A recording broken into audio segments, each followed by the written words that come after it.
SportsPulse. Let's stop the madness. USA Today Sports Trysta Krick explains why. Michael Jordan is still the GOAT and LeBron James is still chasing him. USA Today Sports. The dunks and driving layups are familiar to opponents, and the three-pointer is no surprise. But now LeBron James is unleashing yet another shot. The fadeaway. He has launched 33 of them in the postseason and made 19, a success rate of 57.6% that frustrated the Indiana Pacers, demoralized the Toronto Raptors and, with James and the Cleveland Cavaliers set to play the Boston Celtics Sunday in Game 1 of the Eastern Conference Finals, left some people wondering about the origin of James' newest weapon. James traces its evolution to the summer of 2011, following his first season with the Miami Heat. He felt the sting of the Heat losing in the NBA Finals to the Dallas Mavericks. "I wasn't that good of a player in that series," James said recently. "I wasn't a complete player." So that summer, he worked on his low-post game, incorporating the fadeaway more frequently into his array of shots. In the 2010-11 regular season, James took 65 fadeaways, and in 2011-12 he almost doubled his attempts to 116, according to NBA.com. As he expanded his game offensively, he became more difficult to defend, and the Heat became more difficult to stop. That next season the Heat won the NBA championship, and won yet another the following year. "I pretty much know the scouting report on me is going to be to dare me to shoot jump shots and keep me out of the paint. Not allow me to go to the free throw line," James said. "Over the course of my career, I just try to put a lot of work into other facets of my game to try to neutralize their game plan. I work extremely hard on my jump shot, and in a few years after my first year in Miami, I started working on my post game and ways I could score in the post and be just very efficient." To fully appreciate James' fadeaway, it's worth tracing his development as a shooter to 2006. That year, 4 years after the Cavaliers drafted James with the #1 pick in the draft, he got a full-time shooting coach when Chris Gent joined Cleveland's staff. "My approach early was restructuring form, doing things from the ground up initially," said Gent, who noted that James had a habit of shifting his shoulders that resulted in shots coming up short. "He played with such velocity and speed, we tried to make sure when he left his feet, he stayed in the same plane." During the shot over 2 seasons, Gent said, James developed a new foundation for his array of shots, which Gent said already included the fadeaway.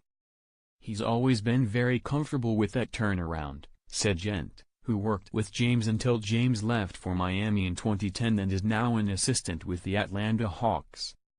"One thing we worked on a lot was kind of like Hakeem Olajuwon used when I played with him in Houston.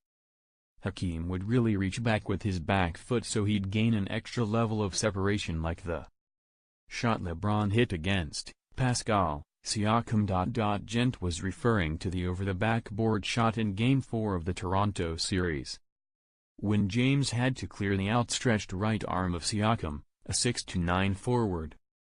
"By reaching back with that left foot, now you've got that knee to keep the guy off of you," Gent said. "It's more like a one-footed shot. And again, LeBron's so strong, he can shoot that from far. But Gent said James' penchant for passing initially may have deterred his use of the fadeaway. He loves that vision where he can throw like those baseball passes and he can play chest up to the rim or he can see everything," Gent said.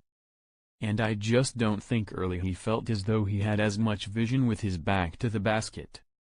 Like he had as many passing options down there. But as James acknowledged, the Heat's loss to in the 2011 NBA Finals spurred him to expand his shooting repertoire. Or in James' preferred vernacular, add different things in my toolbox." Mike Miller, who played with James in Miami for 3 seasons and 1 season in Cleveland, was in unique position to watch that toolbox fill up.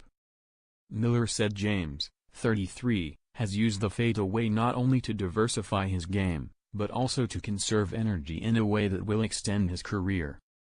In the past, He had to grind for every basket, said Miller, now an assistant coach at the University of Memphis. And now there's a lot less grind to it.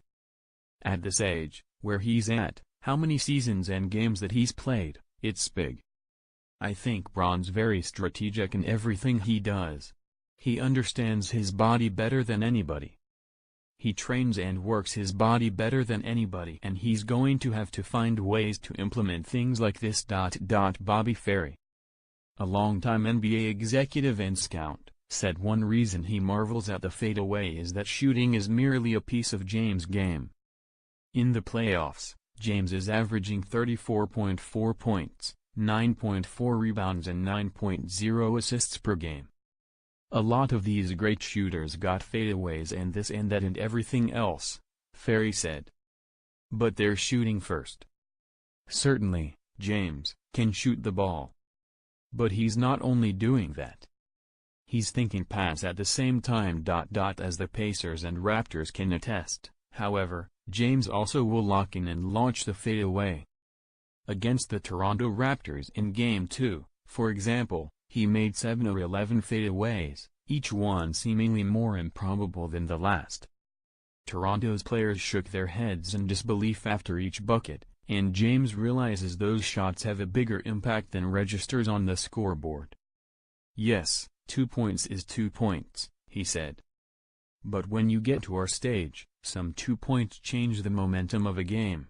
The opposing team's hopes of stopping James and the Cavaliers starts to, well, fade away.